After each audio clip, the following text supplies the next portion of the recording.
Meet the unsung hero of jewelry making, the jump ring. Hi, I'm Madison from Desert Luxe, and I specialize in permanent jewelry and engraved pieces. In this tutorial, I'm going to show you how to properly open, close, and secure a jump ring with no gaps and no slipping for a perfect result every time. Unlike standard jump rings, these are designed for more of a secure closure, which makes them perfect for permanent jewelry. When properly aligned, they actually click into place, which helps ensure there's little to no gaps.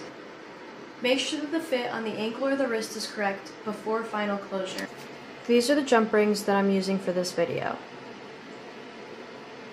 Use 2 pliers for stability.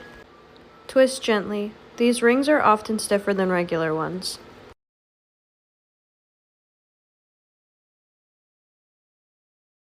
Make sure that you don't over-open them. Just open them enough to attach the chain.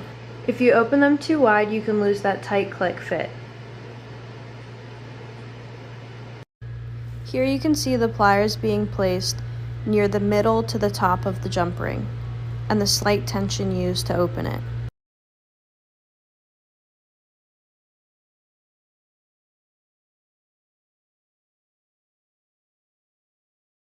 After adding the jewelry piece, twist the ring back toward closed.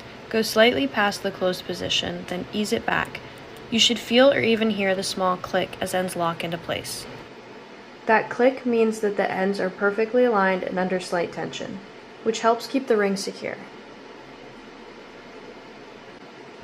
If you listen closely, you can hear the clicking sound.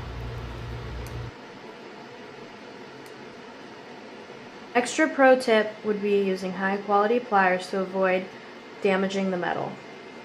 Work at eye level so you can clearly see the alignment. If it doesn't click, don't force it. Reopen it slightly and realign. Use smooth controlled pressure to avoid scratching or weakening the ring. Precision matters here since this piece is meant to last. Mastering that clean click is what makes permanent jewelry more secure and professional. It's a small detail, but it makes a big difference in quality and durability. Thank you for watching, and happy creating.